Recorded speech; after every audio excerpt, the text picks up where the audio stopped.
Good morning. It's a beautiful November morning. We're back in London. We're going to do some mudlarking. Different this time. We're going to go to the South Bank, that's Southwark, so opposite the City of London. I haven't been here for years, so I have no idea what's going to turn up.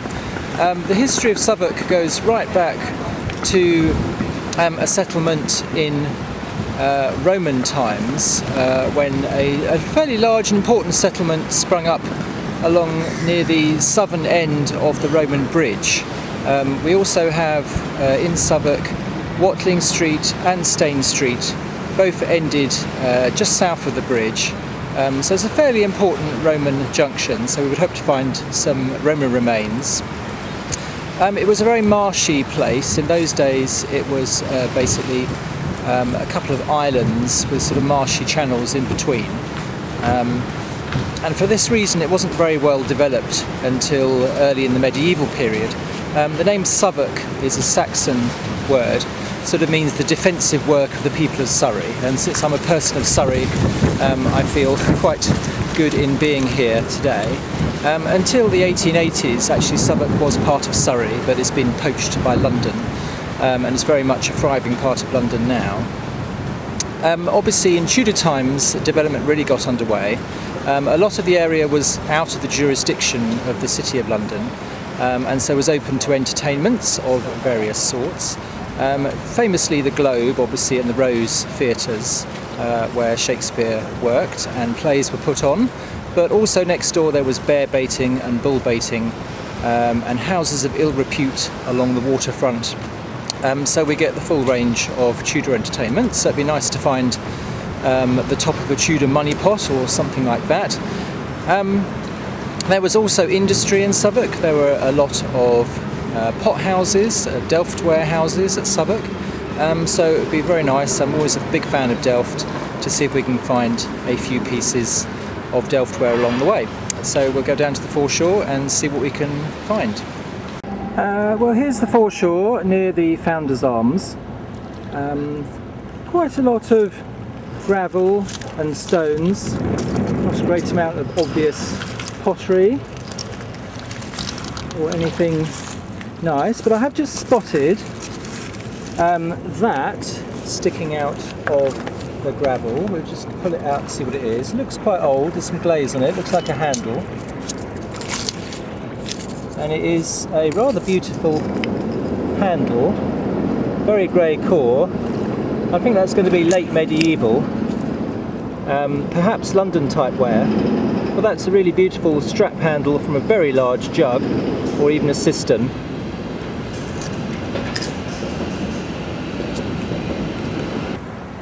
Okay, we're just by the Museum of Modern Art at Bankside and coming up to the reproduction of the Globe Theatre. Down here on the foreshore we have some industry, so you've got some bits of molten glass from the bottom of a furnace, sort of glass slag, you might say. There's another bit there. So there's some indications of industry. There's a bit more pottery and a few pipe stems turning up, so we'll carry on and see what we can find. There's a tiny bit of Tudor pottery here. Redwares, post-medieval redwares, very common from 1480 right through to the Victorian period. Green glazed early on. The earlier pieces tend to have a grey core, which this doesn't. But you can just see around the glaze there's a white strip which showed it was slipped before the glaze was put on, so that would bring it back into the Tudor period, sort of 1480 to 1600. So about the time that Shakespeare was up on the bank doing his thing at the Globe, so that's quite nice to find. And here some nice dark Thames mud with stuff coming out of it. You've got some pipe stems. There's a pipe bowl here. There we are, a little bowl, sort of a early 17th century to mid 17th century. Sometimes they'll have a maker's mark on the heel, which is always very nice and collectible. This one doesn't, sadly. Push that back in.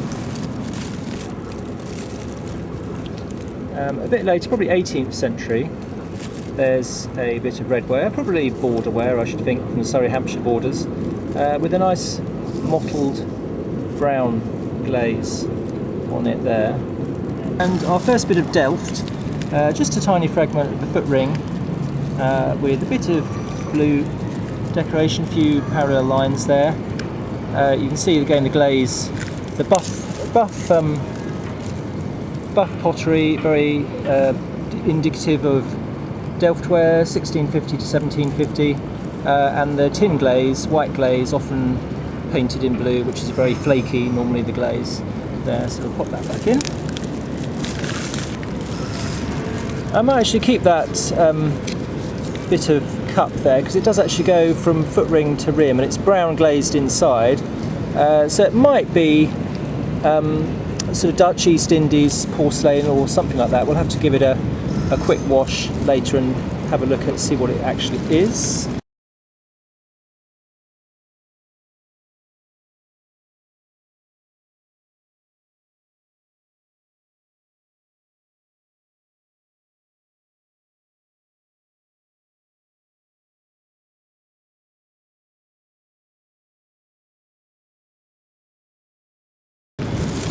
Over here we're going back to the Tudor period. There's a bit of German Frechen stoneware, tiger glaze they often called it, salt glaze stoneware, weathering out of the mud there. So we'll have a look at that in a minute. Here's a pretty bit of slipware, probably late 17th, early 18th centuries, with a nice dotted pattern, probably from a mug. Could come from Staffordshire, could come from Kent, but that's rather nice. I'll show you a picture of a complete one so you get an idea of how the decoration was on it. You like that?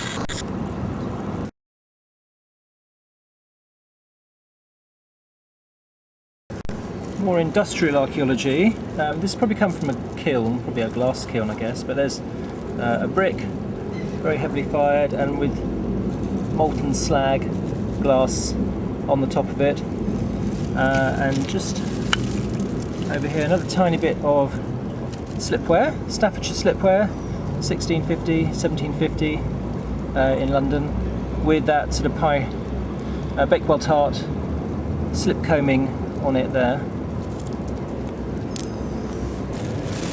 And here we have, from one of my favourite vessels, the pipkin, a little pipkin foot. So the pipkin was a free-footed cooking pot. This is white ware, probably from the Surrey-Hampshire borders, which dates it to about 1550 to 1700, so we're firmly in the Tudor period and the Stuart period there, and that'd be one of the legs from a pipkin.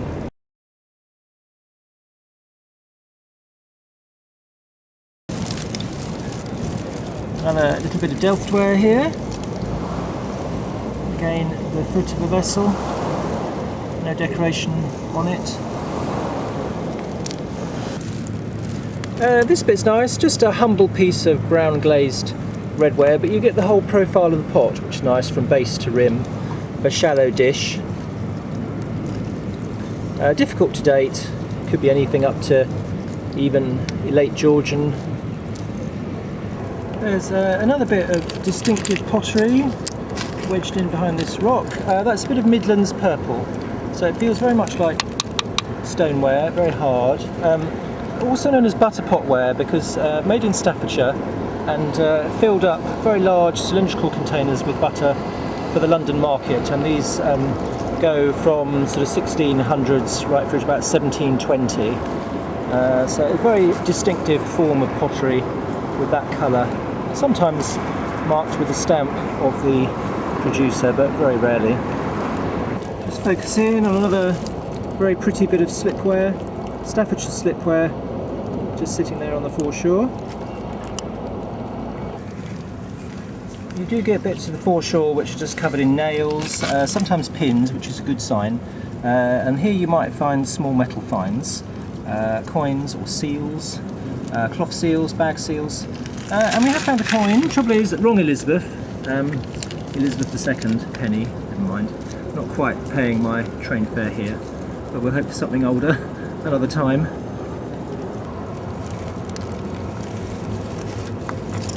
There's another tiny bit of Delftware with hand-painted blue decoration in lines. Maybe one for the Brick of the Day site on Facebook, Hicks & Co of Fletton. A pair of bricks there. There are some interesting bricks to be found, there's no doubt. But there's some older stuff over here. We've got a very nice piece there, a very early medieval pottery. It's at 950 to 1050 AD. You can see it's got large bits of shell in it, and it's very black, grey type Saxo-Norman pottery.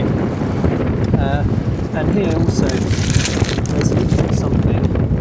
I think that must be medieval from the decoration.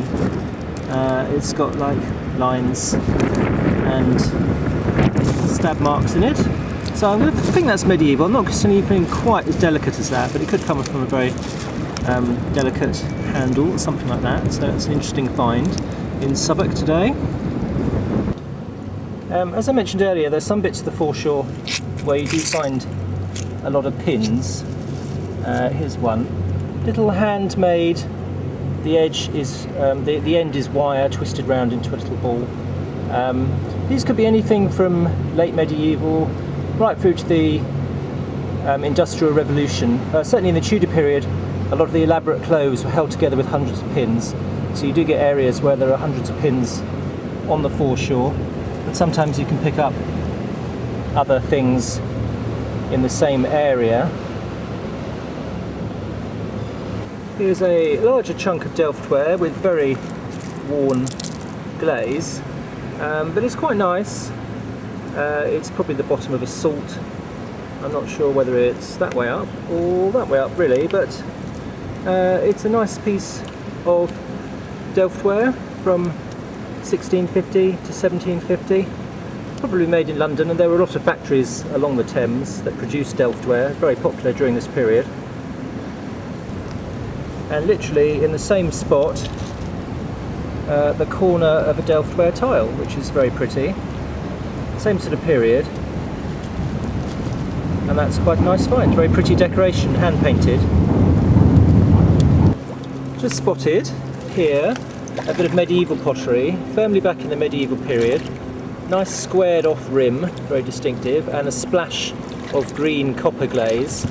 You can probably just see that the pottery itself is full of sort of little bits of temper, you know, crushed flint and chalk and other little bits of sand, very sandy ware. This is coarse borderware. This was probably a cooking pot rim, and this will date from about 1350 to 1450, so it's quite nice to find here. Another bit of medieval pottery from a handle with some distinctive stabbing holes. They used to stab the pottery, the thick bits of the pottery, to stop it exploding in the kiln, to let out some of the moisture. That's very water worn. It's been here 600 years or so, 1350 to 1450, that sort of period. So nice, we're getting some older stuff coming up at the moment.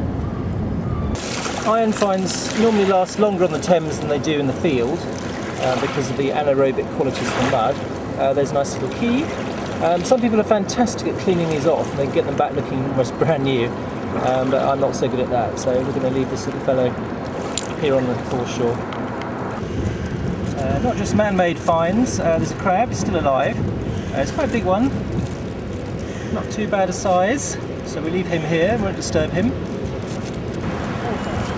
Beautiful morning. HMS Belfast, Tower Bridge, Tower of London, and onto the North Bank.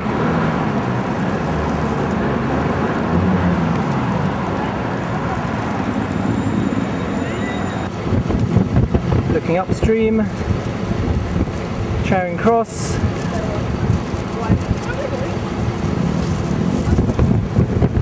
down to the South Bank where I've just walked up, Pickford's Wharf, GPO Tower in the distance, Post Office Tower I should say. So we're crossing over to the North Bank to see if we can pick up a few things in the last hour. Okay, we're now on the North Bank, just down by Charing Cross Railway Bridge. a bit too heavy to take home, but there's a lovely large piece of millstone here on the foreshore from one of the Thames side mills, I guess. Rather nice to see, but again, a bit too big to take home, sadly. We do have finally one bit of Roman pottery. It's a bit of Roman greyware, the rounded rim there, and you can just see a bit of burnishing just below the rim of that. So that's nice. A bit of sparkly stuff in there, a bit of mica on the surface you can see. So that's nice to get back to Roman London. There's another bit here, probably Roman as well. It's got a very round Roman style rim. There's no glaze on it. If it was glazed, then obviously it'd be medieval. So I guess that probably is Roman as well. So there's another bit of Roman, nice to find. Just a very pretty piece of Delft with two colours, yellow and blue bands on it, probably from the base of a dish or plate. So yeah, that's a nice pretty piece.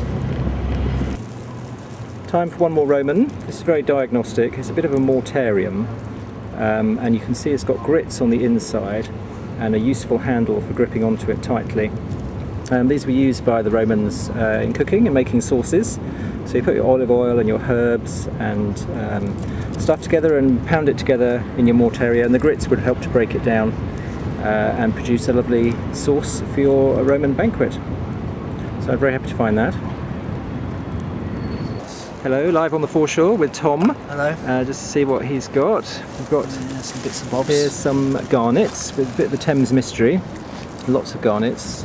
Some Roman pottery there with lovely decoration on it. You can see two different bits there.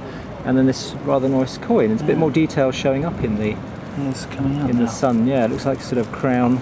Yeah, you can definitely see a crown on top. So that'd be interesting. Hopefully be a token, something like that. There's the other side. And we await eagerly an ID. We shall see. It won't come from me. Anyway, happy hunting, Tom. Yeah, good to see you, Richard. Yeah. Okay.